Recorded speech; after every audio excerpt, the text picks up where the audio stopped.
Letter 27. On the good which abides. What, say you?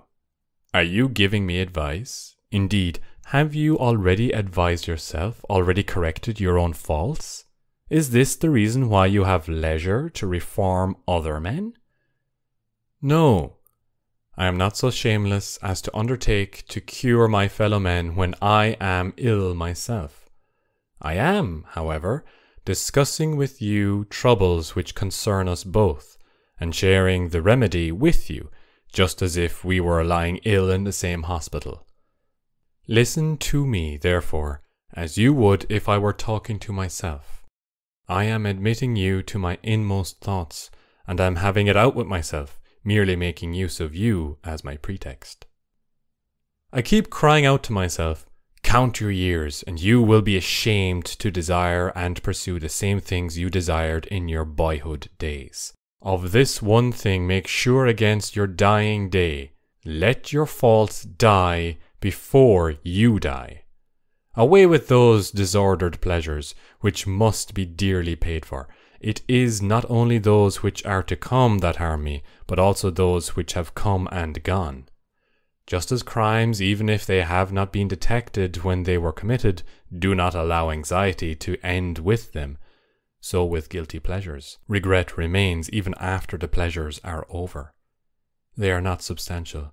They are not trustworthy. Even if they do not harm us, they are fleeting. Cast about rather for some good which will abide. But there can be no such good except as the soul discovers it for itself, within itself. Virtue alone affords everlasting and peace-giving joy. Even if some obstacle arise, it is but like an intervening cloud, which floats beneath the sun but never prevails against it. When will it be your lot to attain this joy? Thus far you have not indeed been sluggish, but you must quicken your pace. Much toil remains.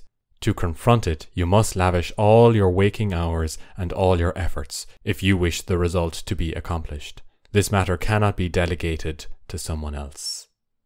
The other kind of literary activity admits of outside assistance. Within our own time there was a certain rich man named Calvius Sabinus. He had the bank account and the brains of a freed man. I never saw a man whose good fortune was a greater offence against propriety. His memory was so faulty that he would sometimes forget the names of Ulysses, or Achilles, or Priam, names which we know as well as we know that of our own attendants. No major domo in his dotage, who cannot give men their right names, but is compelled to invent names for them, no such man, I say, calls off the names of his master's tribesmen so atrociously as Sabinus used to call off the Trojan and Achaean heroes. But nonetheless did he desire to appear learned. So he devised this shortcut to learning. He paid fabulous prices for slaves, one to know Homer by heart and another to know Hesiod. He had also delegated a special slave to each of the 9 lyric poets. You need not wonder that he paid high prices for these slaves. If he did not find them ready to hand, he had them made to order. After collecting this retinue, he began to make life miserable for his guests.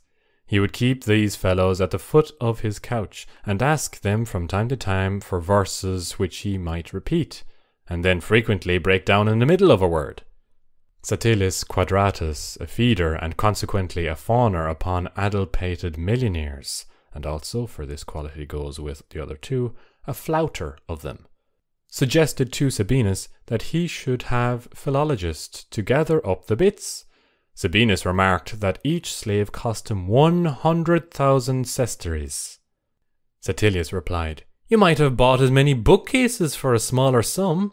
But Sabinus held to the opinion that what any member of his household knew, he himself also knew. This same Satilius began to advise Sabinus to take wrestling lessons. Sickly, pale, and thin as he was, Sabinus answered, "How can I? I can scarcely stay alive now." "Don't say that, I implore you," replied the other. "Consider how many perfectly healthy slaves you have." No man is able to borrow or buy a sound mind. In fact, as it seems to me, even though sound minds were for sale, they would not find buyers. Depraved minds, however, are bought and sold every day. But let me pay off my debt and say farewell. Real wealth is poverty adjusted to the law of nature. Epicurus has this saying in various ways and contexts, but it can never be repeated too often, since it can never be learned too well. For some persons, the remedy should be merely prescribed. In the case of others, it should be forced down their throats. Farewell.